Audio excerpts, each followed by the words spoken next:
మంచి నేల మీద పడ్డవారు ఎవరనగా ఆ యోగ్యమైన మంచి మనసుతో వాక్యము విని దానిని అవలంబించి ఓపికతో ఫలించువారు. మనం గమనిస్తున్నప్పుడు చాలా రోజుల నుండి సరి చేసుకునే వాక్యాలను మనం నేర్చుకుంటున్నాం. కొత్తగా కాదు, కొంచెం కొత్తగా అనిపించాల్సింది అనిపిస్తూ ఉంటుంది. ప్రాముఖ్యత ఏంటి? సరి చేసుకునే వాక్యము, సరిదిద్దుకునే వాక్యము, నేర్చుకునే వాక్యము. మనం ఇంకా బాగుపడాలి, దేవునిలో బాగుపడాలి, దేవునిలో ఎదగాలి, దేవునిలో సరి చేసుకోవాలి. వెనకపడ్డ వారము ఇంకా బలంగా ముందుకు రావాలి. అర్థమవుతుంది కదా? దేవుని నమ్ముకున్నాము, ఎంచుకున్నాము, చక్కగా దేవుని మందిరంలో ఉన్నాము. అయితే కొన్ని విషయాల్లో మనం వెనకబడుతున్నాం. ఆ విషయాలు ఏంటని తెలుసుకుందాము. ఇప్పుడు మంచి నేల మీద పడ్డ వాళ్ళు ఫలిస్తారంట, పడని వాళ్ళు ఇప్పటికీ మీరు మంచి నేల మీద లేని వాళ్ళు ఉన్నారు. మరి ఈ వాక్యం మీకు ఎలా అర్థమవుతుందో తెలియదు. అంటే మళ్ళా చెప్తున్నాను, పోయిన వారం మరలా ఉన్నవాళ్ళు, మరి అర్థం చేసుకునే వాళ్ళు మళ్ళా చెప్తున్నాను. మొదటి విత్తనం ఎక్కడ పడిందంట? క్రీస్తు ప్రభువారు ఉపమానం చెప్తున్నారు. మనందరినీ చూసే ఇక్కడ కూర్చున్న వారందరినీ చూసే ఉపమానం చెప్తున్నాడు. వాళ్ళకైనా చెప్పింది మనకు కూడానా? మనకు కూడా. ఇప్పుడు ఆయన మనల్నే చూస్తున్నాడు. కొన్ని విత్తనాలు చేతిలో పట్టుకున్నాడు. ఎక్కడ వేసాడంట? మొదటిగా త్రోవ పక్కనే వేసాడు. ఎక్కడ వేసాడు? మొదటి త్రోవ పక్కన వేసాడు. అందులో వేసిన వాళ్ళు మీరు కొంతమంది ఉన్నారు అంటున్నాడు ఆయన.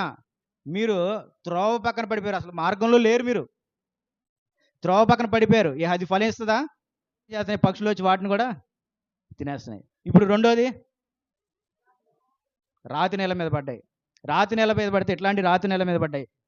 భూమిలోనే వస్తుంది. రాతి నేల మీద అవుతుందా? అవ్వదు. కాబట్టి ఎదిగే స్థితి ఉంటుందా? లేదు. మూడోది ముళ్ళ పొదల్లో ఏముంటుంది? ముళ్ళ పొదలు ఎక్కువ ఉన్నాయి కాబట్టి వాటిని ఎదగనీయకుండా చేస్తుంది. ఇప్పుడు చివరిది మంచి నేల మీద పడ్డ విత్తనాలు. ఈ మంచి నేల మీద పడ్డ విత్తనాలలో వాళ్ళు ఎవరుంటారంటే వాళ్ళ లక్షణం ఏంటి? యోగ్యము కలిగి మంచి మనసుతో ఏం చేస్తున్నారు? వాక్యం విని వాటిని అవలంబిస్తున్నారు. ఇక్కడ చాలా మాటలు ఉన్నాయి. యోగ్యం అంటున్నాడు, మంచి మనసు అంటున్నాడు, వాక్యము వింటడం అంటున్నాడు, దాన్ని అవలంబించడం అని కూడా అంటున్నాడు. చాలా పదాలు ఉన్నాయి. వాటిని క్లుప్తంగా నేర్చుకున్నాం. అసలు యోగ్యత అంటే ఏంటి? అర్హత, అంతే కదా? యోగ్యత అంటే ఏంటి? అర్హత ఉన్నవాళ్ళు. ఇప్పుడు మనం దాన్నే ఒక ఉపమానంగా మనం తెలుసుకుందాం. ఒక పరిసయ్యుడు ప్రార్థన చేస్తున్నాడంట, ఒక బీదవాడు ప్రార్థన చేస్తున్నాడు. పరిసయ్యుడు ప్రార్థన చేస్తున్నాడు, గొప్పగా ప్రార్థన చేస్తున్నాడు. అయ్యా, నువ్వు ఇచ్చిన ప్రతిదానిని బట్టి నీకు వందనాలు, నువ్వు ఇచ్చిన ధనమును బట్టి నీకు వందనాలు, నువ్వు ఇచ్చిన స్థలమును బట్టి నీకు వందనాలు, అన్నిటికీ కృతజ్ఞత తెలియజేస్తున్నాడు ఆయన. డబ్బును బట్టి, కుటుంబాన్ని బట్టి, ఆనందాన్ని బట్టి అంతా తెలియజేస్తున్నాడు. అంతా తెలియజేస్తూ ప్రార్థన చేస్తూ ఉంటున్నాడు. ఎవరో? ఈ పరిసయ్యుడు లేదా ధనవంతుడు అనుకుందాం. అప్పుడే పక్కనే ఒక పేదవాడు వచ్చాడు. వెంటనే ఆయన చూశాడు. అయ్యా, ఇదిగో ఈ మనిషిని వల్ల నన్ను ఉంచలేదు అంటున్నాడు. దానికి కృతజ్ఞత తెలియజేస్తున్నాడు. ఎవరో? ఇదిగో ఈ ధనవంతుడు, ఈ పరిసయ్యుడు. పక్కనే ఒక బీదవాడు వచ్చి ప్రార్థన చేస్తున్నాడు, ప్రార్థన చేసుకున్నాడు ఆయన పని. వెంటనే ఎవరో వచ్చారని ఆయన చూశాడు. ఎవరో? ఆ బీదవాడు. వెంటనే ఏనేమన్నాడు? అయ్యా, ఇదిగో ఇతని వల్లే నన్ను ఉంచలేదు కనుక నీకు కృతజ్ఞత. వీనేమంటున్నాడు పక్కన ఆ బీదవాడు? అయ్యా, నిన్ను ప్రార్థించడానికి కూడా నాకు అర్హత లేదు, ఎన్నో తప్పులు చేశాను, ఎన్నో పాపములు చేశాను, నీ వైపు చూడడానికి కూడా నేను నా కన్నులు ఎత్తుకోలేకపోతున్నాను, ప్రార్థన చేయలేకపోతున్నాను, అయినా సరే నన్ను క్షమించు, అయినా సరే నేను ప్రార్థిస్తున్నాను అని తన్ను తాను ఏం చేసుకున్నాడు? తగ్గించుకున్నాడు. ఇప్పుడు ఇద్దరూ ప్రార్థన చేశారు. ఇప్పుడు ఎవరి ప్రార్థన ఆయన అన్నాడు? బీదవాడి ప్రార్థన అన్నాడు, సుంకరి ప్రార్థన అన్నాడు. అంటే తేడా చూడండి. ఇక్కడ మీకు కలిగినటువంటి లక్షణం ఏంటి? ఒకడు గొప్పగా ప్రార్థన చేశాడు, ఇంకొకడు తగ్గించుకొని ప్రార్థన చేశాడు. ఇప్పుడు ఎవరు యోగ్యులు ఇళ్లలో? ఆ యోగ్యతమైన తగ్గింపు కలిగి మనసుతో వాక్యమును శ్రద్ధగా నేర్చుకొని వాటిని అవలంబించమంటున్నాడు. అవలంబించడం అంటే ఆచరించడం. వాటిని అవలంబించమంటున్నాడు, ఆచరించమన్నాడు. ముందు వినాలి, తర్వాత వాటిని ఆచరిస్తూ ఉండాలి. ఇదే మాట మరలా తిమోతికి రాసిన 2వ పత్రిక, అపోస్తుడైన పౌలు గారు తిమోతికి సంఘానికి రాసిన 2వ పత్రిక 2వ అధ్యాయం 15వ వచనం. దేవుని ఎదుట దేవుని ఎదుట ఎలా ఉండాలి?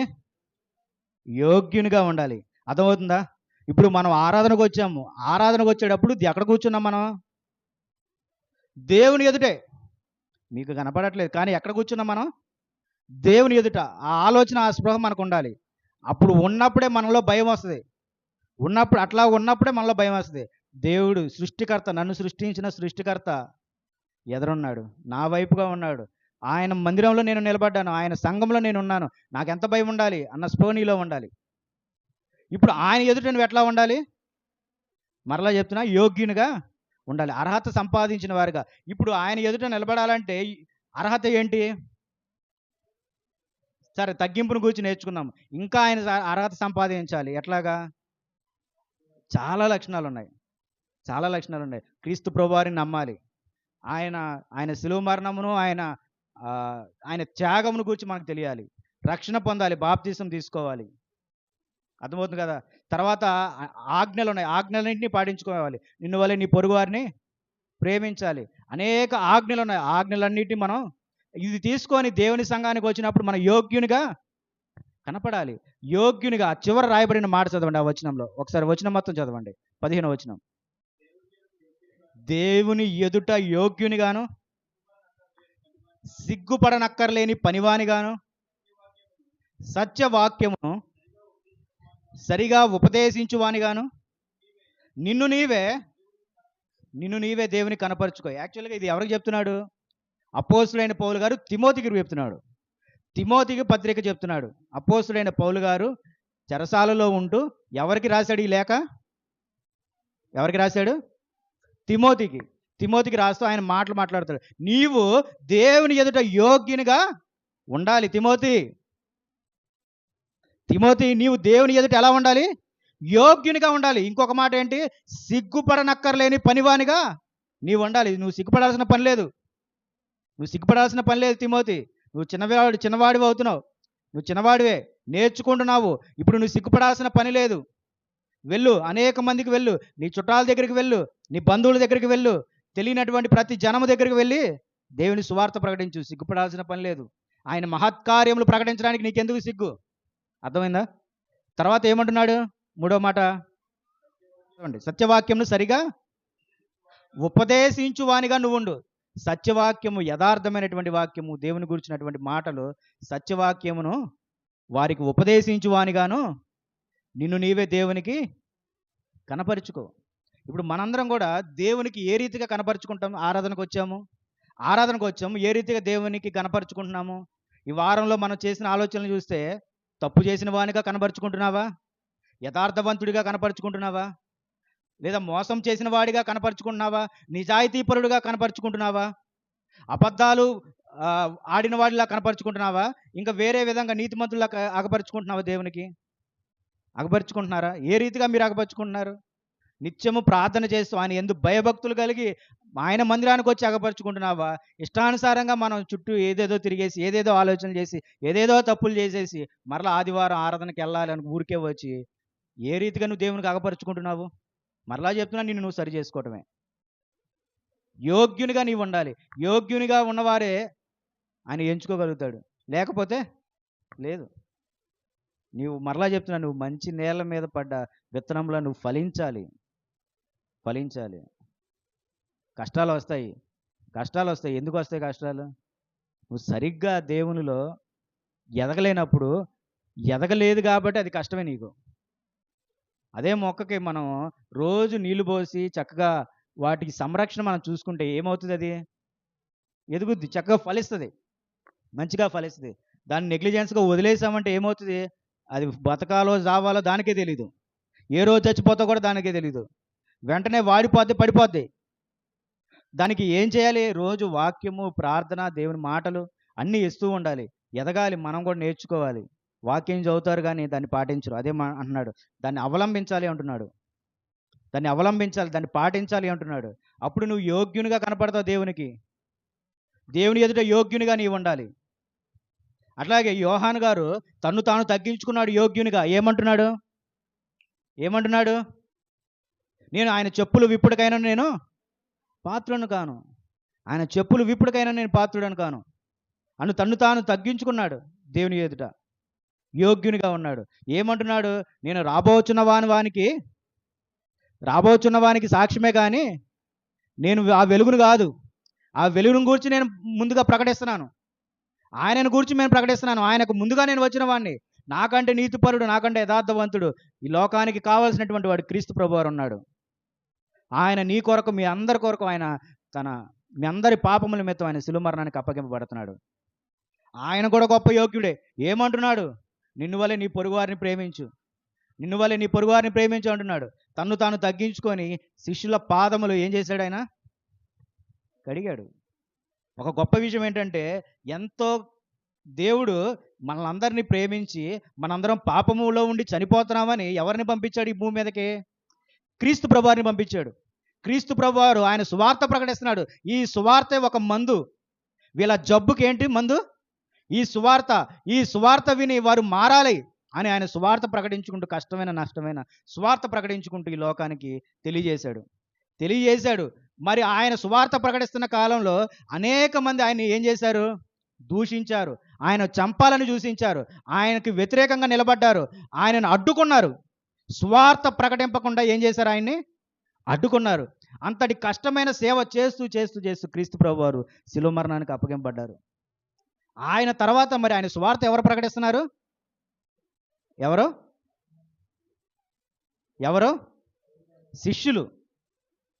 శిష్యులు ప్రకటిస్తున్నారు. ఇప్పుడు మరలా క్రీస్తు ప్రభువారు అదే జనం మధ్యకు వెళ్ళి సువార్త ప్రకటిస్తున్నారు. ఇప్పుడు వీరు కూడా, శిష్యులు కూడా అదే జనం మధ్యకు వెళ్ళి సువార్త ప్రకటిస్తున్నారు. చూడండి, అంతటి స్థితిని దేవుడు, క్రీస్తు ప్రభువారు చూసి వారిని ఎంతగానో ప్రేమించి వారి పాదములు కడిగారు. వాళ్ళు కూడా ఏంటి? ఎవరు యుద్ధకు వెళ్తున్నారు? కాదు, శిష్యులు ఎవరి యుద్ధకు వెళ్తున్నారు?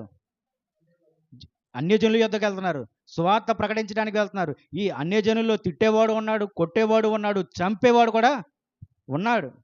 ఆల్రెడీ చంపారు కూడా వాళ్ళని. సువార్త ప్రకటిస్తూ వాళ్ళందరి సువార్త ఆదిమ కాలంలో, మొదటి శతాబ్దంలో సువార్త ప్రకటించిన వారందరూ ఏమయ్యారు? చంపబడ్డారు. అందరూ చంపబడ్డారు.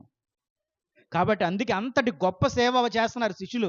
వాళ్ళ కుటుంబాలను వదిలేసి, వారికి ఇష్టాలను వదిలేసి, వారి ఆశలను వదిలేసి, వారికి అన్నీ వదిలేసి కష్టపడడానికి, వారి సువార్త ప్రకటించడానికి వెళ్తున్నారు. ఇంత గొప్ప త్యాగము క్రీస్తు వలె వాళ్ళు పడుతున్నారు. కాబట్టి క్రీస్తు ప్రభువారు అపోస్తుల యొక్క పాదములు ఏం చేశాడు? ఆయన కడిగాడు. అంటే ఎంత యోగ్యునిగా ఎంచుకున్నాడు దేవుని ఎదుట, ఎంతటిగా తగ్గించుకున్నాడు ఆయన. అలాగే యోగ్యత లేనివాడినయ్యా నేను అన్నాడు మోషే. అయ్యా నేను యోగ్యత లేనివాడిని, నేను ఎంచుకోవడం ఏంటి? ఇజ్రాయేలు అంత ప్రజలను 400 సంవత్సరాలు బానిసలుగా ఉన్న ప్రజలను నేను విడిపించడం ఏంటి? నాకు మాట కూడా రాదు కదా, నన్ను ఎంచుకున్నావేంటి అంటున్నాడు. యోగ్యునిగా నన్ను ఎంచుకున్నావేంటి? అంత యోగ్యత నాకు లేదు అనుకుంటున్నాడు ఆయన. అట్లాగే ఒక శతాధిపతి ఉన్నాడు. శతాధిపతి ఏమంటున్నాడు? నా దాసుడు రోగంతో ఉన్నాడు, కాబట్టి వాని గురించి మీరు ప్రార్థన చేయండి. ఆ మాట రాయబడి ఉంది చూడండి, మత్తయి సువార్త 8వ అధ్యాయం 8వ వచనం. ఆ శతాధిపతి, ప్రభువా నీవు నా ఇంటిలోనికి వచ్చుటకు, ఎంత తగ్గించుకుంటున్నాడు చూడండి. నీవు నా ఇంటిలోనికి వచ్చుటకు నేను పాత్రను కానీ అంత యోగ్యత నాకు లేదు అయ్యా. నేను మీ గురించి కేవలం తెలుసుకున్నవాడినే, నేను మీ గురించి మీరు సువార్త ప్రకటిస్తున్నారని తెలుసుకున్నవాడినే, అద్భుతాలు చేస్తావని తెలుసుకున్నవాడినే, కానీ ఆ సువార్త ఏంటో విననోడిని కాదు నేను. ఏ రోజు నేను మీ వెనకాల తిరిగినోడిని కాదు నేను. కానీ ఈరోజు మీరు నాకు ఏది చేయకుండానే నేను మీ వద్దకు వచ్చి సహాయం కోరుకుంటున్నా. అంత యోగ్యత నాకు లేదు. కానీ ఈరోజు నా దాసుడు చనిపోయే స్థితిలో ఉన్నాడు. నేను ఇజ్రాయేలుని కాదు, బయటవాడినే, బయట జనాంగమే, ఆ గోత్రం చెందినవాడిని కాదు, బయటవాడినే. నాకు యోగ్యత లేదు. నువ్వు నా ఇంటికి వచ్చి నా దాసుడు అక్కడుండి ప్రార్థన చేయడానికి అంత అర్హత నాకు లేదు. నువ్వు ఎక్కడే ఉండి ప్రార్థన చేసి నా దాసుడు స్వస్థపరచబడతాడు. ఇక్కడే ఉండి నువ్వు ప్రార్థన చేసి నా దాసుడు స్వస్థపరచబడతాడు. తన్ను తాను తగ్గించుకున్నాడు, యోగ్యునిగా నేను కాదు అని చెప్పాడు. ఈ స్థితిలో మనం కూడా అటువంటి ఆలోచన కలిగి ఉండాలి. ఇప్పుడు ఇంకా ఏమంటున్నాడు? అదే 2 తిమోతికి రాసిన పత్రిక 2వ అధ్యాయము 15వ వచనము. దేవుని ఎదుట యోగ్యునిగాను సిగ్గుపడనక్కర్లేని సిగ్గుపడనక్కర్లేని పనివానిగాను నువ్వు ఉండాలి. చాలు చాలు. ఇప్పుడు సిగ్గుపడనక్కర్లేని పనివానిగా నీవు ఉండాలి. చాలామంది ప్రతి విషయంలోనూ కొన్ని విషయాలు సిగ్గుపడతా ఉంటారు. దేవుని సంఘంలో నిలబడటానికి, పాటలు పాడటానికి, స్వార్థ ప్రకటించడానికి ఇట్లాగా సిగ్గుపడుతూ ఉంటారు. సిగ్గుపడనక్కర్లేని పనివానిగా నీవు ఉండాలి. ఆలోచన చేసుకుందాం. సిగ్గుపడకుండా దేవుని సువార్తను మనం ప్రకటించాలి. భయపడకుండా దేవుని సువార్తను ప్రకటించాలి. నిజాయితీగా యథార్థంగా దేవుని సువార్తను ప్రకటించాలి. ఇప్పుడు 3వ వచనం ఏమని రాయబడి ఉంది? సత్యవాక్యమును సరిగా ఉపదేశించువానిగాను సర్వలోకానికి వెళ్ళి సర్వ సృష్టికి సువార్త ప్రకటించుడి, సమస్త జనులను శిష్యులనుగా చేయుడి. ఈ వాక్యము మనం నెరవేర్చవారిగా ఉన్నాము. మన సంఘముగా నెరవేర్చువారముగా ఉన్నాము. నెరవేరుస్తున్నాము కూడా. అందుకే కునికినిపాడులో మనము దేవుని సువార్త ప్రకటిస్తున్నాము. తెలియనటువంటి వారికి మనం వెళ్ళి ఏం చేస్తున్నాము? సువార్త ప్రకటిస్తున్నాము. ఇప్పుడు అక్కడికి వెళ్ళి మనం ఏం చేస్తాము? కీర్తనలు 96వ కీర్తన చూడండి. ఇప్పుడు 96 4వ వచనం. మహత్యము గలవాడు. మహత్యం అంటే అద్భుతాలు చేయగలవాడు. ఇప్పుడు సృష్టికర్త అనేది ఎవరికి ఉంటుంది పేరు? దేవునికి, యెహోవా దేవునికి. యెహోవా దేవునికి ఒక్కడికే ఉంది. మనము దేవుని సృష్టించిన సృష్టికర్త ఆయన యెహోవా పేరు చెప్తే ఇంకోటి వచ్చి ఏమంటాడు? నేను సృష్టించానని ఇంకోటి అంటాడు. లేదు నేను సృష్టించానని ఇంకోటి అంటాడు. ఆయన సృష్టించాడని ఇంకో ఆయన అంటాడు. లేదు ఈయన సృష్టించాడని ఇంకో ఆయన అంటాడు. సృష్టించిన సృష్టికర్త ఎవరు? యెహోవా దేవుడు. ఆయన మనలను సృష్టించాడు. ఇప్పుడు ఆయన మహత్యము చేయగలవాడు. ఆయన అధిక స్తోత్రము పొందదగినవాడు. అధిక స్తోత్రం పొందదగినవాడు. ఆయనే మహత్యము గల కార్యములు చేయగలవాడు. అధిక స్తోత్రం పొందదగినవాడు. ఇప్పుడు ఒక గొప్ప సైంటిస్ట్ ఉన్నాడు. ఏ బల్బు కనిపెట్టినోడు, ఇంకా ఏదో విమానం కనిపెట్టినోడు ఎవరో ఉన్నారు. ఒక సైంటిస్ట్ ఉన్నాడు. లేదంటే పెద్ద ఆటం బాంబు కనిపెట్టినాడు. ఇప్పుడు వీళ్ళకి సన్మానం చేస్తున్నారు. ఒక 10 మంది ఒక సైంటిస్ట్ని పొగడటానికి, ఆయనను సన్మానించడానికి ఇంకొక 10 మంది సైంటిస్టులు వచ్చారు. 10 మంది సైంటిస్టులు వచ్చి ఆ సైంటిస్ట్ని ఆ వ్యక్తిని పొగుడుతున్నారు. చాలా కష్టపడ్డారు, చాలా బాగా చేశారు, ఇంతటి జ్ఞానంతో ఉన్నాడు అని చెప్పి ఆ 10 మంది కూడా ఏం చేస్తున్నారు? ఆ సైంటిస్ట్ని మెచ్చుకుంటున్నారు. ఇప్పుడు సైంటిస్ట్ చివరిగా మాట్లాడుతున్నాడు. ఈ చివరిగా మాట్లాడిన సైంటిస్ట్ ఏమంటున్నాడు? నేను ఇదంతటికి కారణం యెహోవా దేవుడు. వీళ్ళకి అందరికీ స్తోత్రం కలిగింది. ఇప్పుడు అందరూ ఏం చేశారు? 10 మంది ఈ వ్యక్తిని కొనియాడారు, బాగా కొనియాడారు. కానీ ఈ కొనియాడిన వ్యక్తి ఎవరిని కొనియాడుతున్నారు? దేవుని కొనియాడుతున్నాడు. అందుకే ఆయన అధిక స్తోత్రము పొందదగిన వాడు. అధిక స్తోత్రం పొందదగిన వాడు ఎవరో? యెహోవా దేవుడు. అపోస్తలుడైన పౌలు కంటే ఎక్కువ స్తోత్రం ఎవరికి కలగాలి? శిష్యుల కంటే ఎక్కువ ఎవరికి కలగాలి? ఏలియా కంటే ఎక్కువ ఎవరికి? మోషే కంటే ఎక్కువ ఎవరికి? దైవజనుల కంటే ఎక్కువ ఎవరికి? స్వార్థ ప్రకటించే వారి కంటే ఎక్కువ ఎవరికి? యెహోవా దేవునికి. యెహోవా దేవునికి అధిక స్తోత్రము ఆయన పొందదగిన వాడు, ఆయనకు చెల్లించాలి. ఇప్పుడు ఇంకోటి ఏమంటున్నాడు? సమస్త దేవతల కంటే ఆయన పూజనీయుడు. సమస్త దేవతలు అంటే ఉన్నారా? దేవతలు ఉన్నారా? దేవతలు ఉన్నారా అని నాకు డౌట్ వచ్చింది.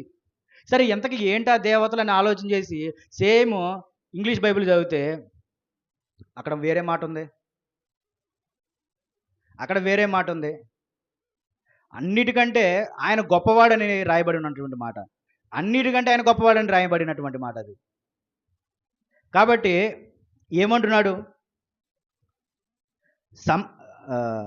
సమస్త దేవతల కంటే ఆయన పూజనీయుడు. ఇప్పుడు నువ్వు సర్వలోకానికి వెళ్ళి సర్వ సృష్టికి ఏమని ప్రకటిస్తున్నావు? రేపు మనం అక్కడికే వెళ్తున్నాం, రోజు అక్కడికి వెళ్తున్నాము. మనం అక్కడికి వెళ్ళి ఏం ప్రకటిస్తాము? ఆయన మహత్యము గలవాడు, ఇంకా అధిక స్తోత్రము గలవాడు, ఇంకా సమస్త దేవతల కంటే పూజనీయుడు. ఇప్పుడు 2వ వచనం చదవండి పైన. 3వ వచనం 2వ వచనం చదవండి. యెహోవా మీద పాడుడి, ఆయన నామమును స్తుతించుడి, అనుదినము ఆయన రక్షణ సువార్తను ప్రకటించుడి. అనుదినము రక్షణ సువార్తను ప్రకటించుడి. మనం ఏం చేస్తున్నాం అక్కడ? మరి అనుదినము రక్షణ సువార్త ప్రకటించండి. అనుదినం మనం ఏం చేస్తున్నాం? అనుదినం ఆహారం తింటున్నాం, అనుదినం నిద్రపోతున్నాం, అనుదినం మంచినీళ్ళు తాగుతున్నాం, అనుదినం పరుగులు ఎడుతున్నాం. అనుదినం ఏం చేయాలంటున్నాడు ఆయన? రక్షణ సువార్త ప్రకటించండి. ఇది కాదా యోగ్యత కలిగినటువంటి వాడు? మంచి నేల పడ్డ మంచి యోగ్యత కలిగినటువంటి వాడు కాదా? యోగ్యునిగా ఎలాగ కనపరుచుకోవాలి? అనుదినము సువార్త ప్రకటించువానిగా, లేదా సువార్త చదువుతున్న వాడిగా, నిత్యం ప్రార్థిస్తున్న వాడిగా నీవు ఉండాలి. సర్వలోకానికి వెళ్ళి సర్వ సృష్టి సువార్త ప్రకటించుడి. అనుదినము ఏమంటున్నాడు? సువార్తను ప్రకటించుడి. దాని కింద వచ్చిన చదువు, అన్యజనులలో ఆయన మహిమను ప్రచురించుడి. అన్యజనులలో ఆయన మహిమను ప్రచురించుడి. ఉన్నవారికే సువార్త, ఉన్నవారికే మాటలు, ఉన్నవారికే వాక్యము. అన్యజనులు మరి ఎలా నేర్చుకుంటారు? తెలియనటువంటి ప్రజలు ఎలాగ సువార్తను గురించి నేర్చుకుంటారు? ఈరోజు నీకు ఎంత ధన్యత, ఆ ధన్యత నువ్వు పాడు చేసుకుంటున్నావు, అది వేరే విషయం. కానీ ధన్యత అయితే దొరికింది కదా. ఏంటా ధన్యత? దేవుని రాజ్యంను సంపాదించుకునే ధన్యత. దేవుని రాజ్యంను సంపాదించుకునే ధన్యత మామూలుగానే చెప్పుకుందాం. ఇప్పుడు ఏదో ఒక ఊరికి వెళ్తున్నావు, ఏదో నేనే నీకు కొనిచ్చా టికెట్, ధన్యతగా. అయ్యగారు నేను సింగపూర్ వెళ్తాను చెప్పి నీకు టికెట్ కొనిచ్చా నేను. అది ఎన్నో వేలైంది అనుకోండి, టికెట్ కొనిచ్చా అంటే నీకు ధన్యత దొరికిందా? ఫ్రీగా దొరికింది. ఇక ఫ్లైట్ ఎక్కే టైంకి నువ్వేం చేసావు? టికెట్ బాగొట్టుకున్నావు. ఏమైంది నీకు? ధన్యత ఉందా? పోయిందా? పోయింది. ఇదే స్థితి. చక్కటి దేవుడు నీకు పరలోక రాజ్యం సింగపూర్ కంటే ఇంకా బాగుంటుంది. అది ఆ గొప్ప ధన్యత ఇచ్చి చక్కగా నిన్ను ఎక్కడో ఒక మూలన ఉన్న నిన్ను తీసుకొచ్చి కూర్చోబెట్టాడు. విగ్రహారాధన ముందు కూర్చొని ఏదో భజన చేస్తున్నావు నువ్వు. అక్కడ ఉన్న వాడిని లేపుకొని వచ్చి నేను ఎక్కడ కూర్చోబెట్టాడు? జీవము గల సంఘంలో కూర్చోబెట్టాడు. మహిమగల దేవుని రాజ్యం క్రీస్తు సంఘంలో నిన్ను కూర్చోబెట్టాడు. నువ్వేం చేస్తున్నావు? ఆ ధన్యత పోగొట్టుకుంటున్నావు. కూర్చోడానికి నేను కూర్చున్నాను, కూర్చుంటే నేను వెళ్ళిపోను పైకి, కూర్చుంటే వెళ్ళిపోను పైకి. కూర్చుంటే వెళ్ళిపోతామా దేవుని రాజ్యానికి? వెళ్ళిపోం. ఏడ కూర్చుంటే ఏముంది, నేను వెళ్ళిపోతాను అని అనుకుంటున్నావా? విమానంలో 10 సీట్లే ఉన్నాయి. లేదు నేను ఒక మూల కూర్చుంటాను, కింద కూర్చుంటాను, చేప తెచ్చుకుంటాను, ప్లేస్ ఇవ్వండి అంటే కూర్చోబెడతారట? ఉండదు. ఆ 10 మంది అంటే ఆ 10 మందే, ఆ 10 మందికే ఇస్తారు. అట్లాగే ఊరికే కూర్చుంటే, సంఘాల్లో కూర్చుంటే అవదు. అందుకే యోగ్యత కలిగి వాక్యం విని వాటిని అవలంబిస్తేనే ఆయన రాజ్యానికి వెళ్తాం. దివారాత్రము ధ్యానిస్తే సరిపోదు, ఆచరిస్తే అక్కడికి వెళ్తాం. దివారాత్రం వాక్యం చదువుతారు చాలామంది, కానీ ఆచరించడం కలిగి ఉంటే అప్పుడు మన దేవుని రాజ్యానికి వెళ్ళగలుగుతాం. ఆ సువార్త అన్యజనుల మధ్య మనం ప్రకటించాలి. ఇప్పుడు వాళ్ళకి ఆయన మహత్కార్యములను వారికి వివరించాలి, ఆయన అద్భుత కార్యములను వారికి వివరించాలి, ఆయన త్యాగమును వారికి వివరించాలి. వాళ్ళకు కూడా ఆ గొప్ప ధన్యతను వారికి తెలియజేయాలి. ఇది మన గురించే మాట్లాడుకుంటున్నటువంటి సమస్త జనములలో ఆయన ఆశ్చర్య కార్యములను ఏమంటున్నాడు? ప్రచురించుడి, తెలియజేయండి. క్రీస్తు ప్రభువారి సువార్తను తెలియజేయండి, ఆయన ప్రేమను తెలియజేయండి, ఆయన రక్షణను తెలియజేయండి, ఆయన నిరీక్షణను తెలియజేయండి. ముందుగా అయితే మనం నేర్చుకోవాలి, వారికి తెలియజేయాలి. ఈరోజు మనం అక్కడ తెలియనటువంటి వారికి తెలియపరుస్తున్నాం.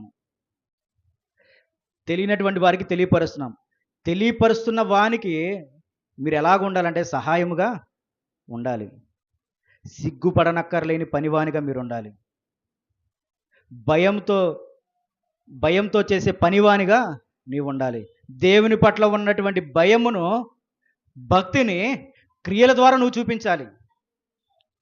మీటింగ్లు అనగా చక్కగా తీసుకొచ్చేస్తారు డబ్బులు, తీసుకొచ్చి ఇచ్చేయడం వల్ల ఏమొస్తుంది? నువ్వు పని చేస్తే ఇంకెంత బాగుంటుంది? పని చేయాలి కదా, పని చేయండి. ఈ స్వార్థ విషయంలో బాధ్యత తెలుసుకున్న వాడికి ఖచ్చితంగా ఉంటుంది. అన్ని చోట్ల దైవజనుడు ఉండలేడు. మీలో మీరు మీకు తెలిసిన వారికి ఆ సువార్త ప్రకటిస్తూ తెలిసిన వారికి ఆ మాటలు చెప్తూ ఉంటే వాళ్ళు ఎదుగుతారు.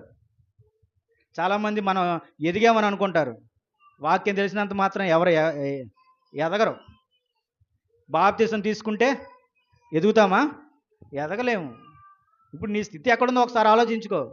ఖచ్చితంగా మనలో చాలామంది మంచి నేల మీద పడనే లేదు, త్రోవ పక్కనే పడ్డారు, రాతి నేల మీద పడ్డారు. ఇంకోటి ఏంటిది? ముండ్ల పొదలు. ముండ్ల పొదలు గుచ్చుకుంటారు కానీ బయటికి మాత్రం రారు మీరు. రారు మీరు. వచ్చే ఈ రండి అని ఎవరైనా చెప్పినా సరే రారు మీరు. ఎవరన్నా సహాయం చేస్తానన్నా సరే మీరు రారు. ఎందుకంటే మీకు ఆ బురదలోనూ ముళ్ళ పొదల్లో ఉండి బతకడమే హాయిగా ఉంది. కాబట్టి మీ జీవితాలు మార్చుకోండి. చక్కగా రాయబడినటువంటి మాట, మంచి నేల మీద పడ్డవాడు మంచి మనసుతో వాక్యం విని వాటిని ఏం చేస్తున్నాడంట, అవలంబిస్తున్నాడు, ఆచరిస్తున్నాడు, పాటిస్తున్నాడు. నిన్ను వలె నీ పొరుగువారిని ప్రేమించడం అంటే ఏం చేయాలి మనం?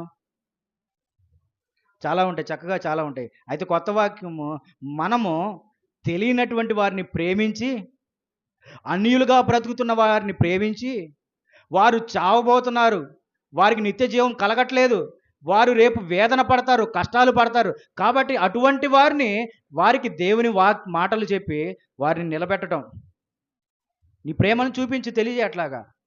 కుంటోడు వచ్చాడు కదా, ఇదిగో 10 రూపాయలు తీసుకో, పండగ చేసుకో, లేదా 100 రూపాయలు ఇచ్చి పండగ చేసుకో, నువ్వు గొప్పడు అయిపోయావా? అంటే ప్రేమించావు నువ్వు. నేను ఇదిగోనయ్యా, నేను కుంటోని ప్రేమించాను, గుడ్డోని ప్రేమించాను, ఈయన ప్రేమించాను కనుక నేను 100 రూపాయలు ఇచ్చాను. ప్రేమించలేదంటే అసలు ఇచ్చేవాడిని కూడా కాదు, లేదా 10 రూపాయలు ఇచ్చి పంపించేవాడిని. నేను ప్రేమించాను కనుకే 100 రూపాయలు ఇచ్చాను.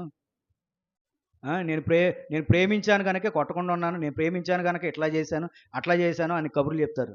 ప్రేమ అంటే ఏంటి? నీ తెలియనటువంటి వారి యొద్దకు వెళ్ళి నీ సువార్తను ప్రకటించు. నీకు కలిగిన ధన్యత వారికి కూడా అనుగ్రహించు. నీకు కలిగినటువంటి భాగ్యం వారికి కూడా అనుగ్రహించు. నువ్వు డబ్బులు ఇస్తే వాడు తీసుకొని వెళ్ళిపోయి ఆనందంగా బతికేస్తాడు. ఆ ఒక్కరోజు బిర్యానీ తింటాడు, రేపు ఏం చేస్తాడు? అర్థమైందా? రేపేం చేస్తాడు? ఏం చేయాలి మరి? ఏం చేయాలి? ప్రేమించావంటే నువ్వేం చేయాలి? చెప్పండి అయ్యా. సువార్త ప్రకటించాలని చెప్పండి. దానికి సహాయంగా మనం ఉండాలి అని చెప్పండి. ఎందుకంటే ఈరోజు 40 సంవత్సరాలు మీరు పరిటాల్లో దేవుని సువార్త విన్నారు. నేను ఇంకా వినువాడనే నేర్చుకుంటున్న వాడిని అని చెప్పకూడదు. మీరు వినువాడిని నేర్చుకుంటున్న వాడిని అని చెప్పకూడదు.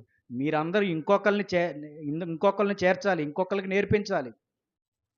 ఇప్పుడు కునికినిపాడులో మనం వాళ్ళకి నేర్పిస్తున్నాం, వాళ్ళకి నేర్చుకుంటున్నాం, మనం నేర్చుకొని వాళ్ళకి నేర్పిస్తున్నాము, వాళ్ళని సంఘాలకు తీసుకొస్తున్నాము. ఎంతమంది కష్టపడుతున్నారు కునికినిపాడు కోసం? ఎంతమంది సంఘస్థులు, ఎంతమంది కునికినిపాడు సంఘం కోసం ఎంతమంది కష్టపడుతున్నారు? అక్కడ సువార్త వారు బాగుపడాలని ఎంతమంది ప్రార్థన చేస్తున్నారు? దేవుని వల్ల సాధ్యం కానిది ఏమైనా ఉందా? అంత సాధ్యమే. దేవుని వల్ల అంత సాధ్యమే. సౌలు అంతటోనే మార్చాడు ఆయన. నిన్ను నన్ను జుట్టుపట్టుకొని బయటికి లాక్కొచ్చి చంపేస్తున్నాడు ఎవరో? చెప్పండి. సౌలు నిద్రపోతున్నారా? మరి చెప్పరేంటి? యాక్టివ్గా లేరు. సంఘాల్లో ప్రార్థనలు చేసుకుంటే మనకులాగే వెంటనే మీకు 2 దెబ్బలు అయితే చెప్తున్నా, నాకు ఎన్ని దెబ్బలు? 4 దెబ్బలు వేసాడు. ఎవరో? సౌలు. ఎంత హింసించాడు. చివరికి ఏం చేశాడు మళ్ళా? పౌలు చివరికి ఏం చేశాడు? సువార్త ప్రకటించాడు ఆయన. ఇప్పుడు ఈ పరిసయ్యులు సద్దూకయ్యులు పౌలు గారిని పట్టుకొని అసలు సువార్త చెప్తున్న వాళ్ళందరినీ నువ్వు బయటికి లాక్కొచ్చి చంపేసి అన్నారు ఈ పరిసయ్యులు సద్దూకయ్యులు. చివరికి సౌలు పౌలుగా మారి ఇదే సువార్తను ఎవరు చెప్పాడు? అదే పరిసయ్యులకి, అదే సద్దూకయ్యులకి చెప్పాడు. కొంతమంది మారారు, కొంతమంది మారనోళ్ళే పౌలుని చంపేశారు. నీకు అంత శ్రమ ఉండదు. నువ్వు అవసరమైతే సువార్త వెళ్ళి ప్రకటించు. నీకేమైనా ఇబ్బంది వస్తే వెంటనే మళ్ళీ తిరిగి వచ్చేసి. నీ ప్రాణాన్ని ఇక్కడ ఎవరు త్యాగం చేయమనట్లా, అక్కడ కష్టపడు. నువ్వు ఈరోజు 6 రోజులు కష్టపడు, ఇక్కడ 6 రోజులు కష్టపడు, అక్కడ 1 రోజు నువ్వు అక్కడ కష్టపడు. సువార్త విషయంలో కష్టపడు. తెలియనటువంటి వారికి లోకంలో కొంత సంపాదించుకో. నిన్ను నువ్వు మార్చుకో, తెలియనటువంటి వారికి తెలియపరచు. ఇక్కడ ఒక మాట నేను చదివి వినిపిస్తాను. ఒక్కొక్కరు ఒక్కొక్క మాట చదవండి. 93వ కీర్తన మొదటి వచనం. యెహోవా రాజ్యము చేయుచున్నాడు, ప్రభావమును ఆయన వస్త్రముగా ధరించి ఉన్నాడు. యెహోవా బలము ధరించి బలముతో నడుము కట్టుకొని ఉన్నాడు. భూలోకము కదలకుండునట్లు యెహోవా రాజ్యం చేయుచున్నాడు. భూమి ఏం చేస్తుంది? తిరుగుతుంది, అంతేనా? దాన్ని ఏం చేస్తున్నాడు? కదలకుండా అంటే ఆగిపోయిందా? కదలకుండా అంటే ఆగిపోయింది, ఆగిపోయింది, అంతే కదా. కదలకుండా చేయటం ఏంటి దాని అర్థం? ఎప్పుడు రోజు తిరిగే భూమి ఏమైపోయింది? ఆగిపోయింది. అంటే కాలం ఆగిపోయింది, గడియారం ఆగిపోయింది, నువ్వు నేను కూడా ఆగిపోతాం. ఎప్పుడైతే భూమి ఆగిపోయిందో మనందరం కూడా ఆగిపోవటమే, ఇంక అక్కడికి సమాప్తము. ఇప్పుడు ఇంకొక మాట 96వ కీర్తన 10వ వచనము. యెహోవా రాజ్యము చేయుచున్నాడు. ఇందాక భూమి అన్నాడు, ఇప్పుడు ఎవరు? లోకము. అంటే ఎవరు? మనమే. లోకము కదలకుండా స్థిరపరచబడి ఉన్నది న్యాయమును బట్టి ఆయన జనములను పరిపాలన చేయును. యెహోవా రాజ్యము చేయుచున్నాడు, యెహోవా రాజ్యమును కట్టుచున్నాడు, యెహోవా రాజ్యమును నిర్మిస్తున్నాడు. ఈ రాజ్యం ఎవరిది? దేవునిది, దేవుని రాజ్యము. ఈ రాజ్యానికి ప్రభు ఎవరు? రాజు ఎవరు? క్రీస్తు ప్రభువారు. క్రీస్తు ప్రభువారు. ఆ రాజ్యానికి వారసులం, ప్రజలం ఎవరు? మనమే. కాబట్టి రాజ్యము చేయుచున్నాడు, లోకము కదలకుండా స్థిరపరచబడి ఉన్నది న్యాయమును బట్టి ఆయన ఏం చేస్తున్నాడు? జనములను పరిపాలన చేస్తున్నాడు. చాలా కఠినమైనటువంటి న్యాయము, జాలితో కాదు, దయతో కాదు, న్యాయముతో ఆయన ఆ రాజ్యాన్ని పరిపాలిస్తున్నాడు. న్యాయంతోనే పరిపాలిస్తున్నాడు. అర్థమవుతుంది కదా? జాలి దయతో కాదు.